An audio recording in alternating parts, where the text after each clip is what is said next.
really doesn't seem like 12 years ago when we were asked to bring a group of small children to O'Hare Airport. A lot of us travel in and out of there all the time and think nothing of it. We agreed to do that, and when I got out there, I found a small group of children who spoke little or no English with an interpreter who did, but didn't certainly understand O'Hare Airport. So that was a worthwhile trip. And these children were from a small country that most of us, including me, had never heard of, or heard very little of. That was Belarus. These children kept coming for a number of years. They were part of a program called Children of Chernobyl. They were from the area that was affected by Chernobyl.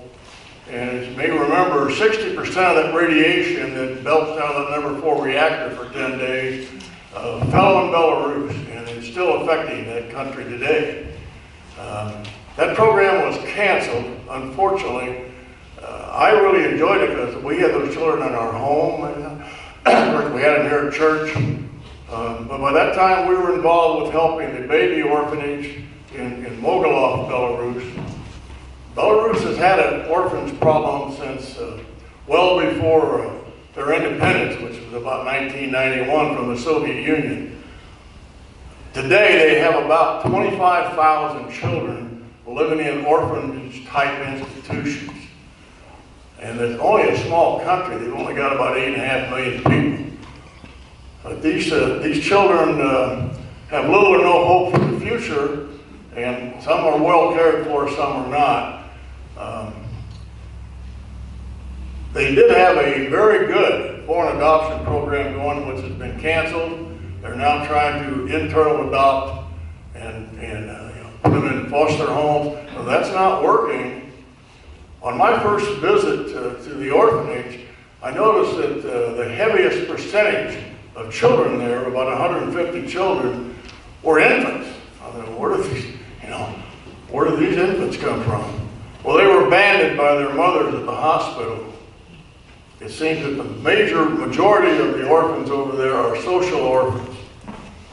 They've been abandoned by their parents, and their parents, one or both, are still alive. So those children still need a lot of help. I sent a letter to everybody telling you what we had done to date, and it's quite a bit, but those children still need our help. A lot of them are abandoned because they're ill, because they have something seriously wrong with them, and that's not going to change. We also now are involved with the Isle of Hope camp, which is just outside of Mogilov. I've also been there and worked there for one of their sessions. That originally was a communist pioneer youth camp. It sort of fell apart when the Soviet Union fell apart. But in 1994, it was taken over by a mission group in Germany, and along with several Protestant churches locally, it has been turned into a really stunning facility. They spent a lot of time and money and effort and volunteer hours on rebuilding that camp and the curriculum.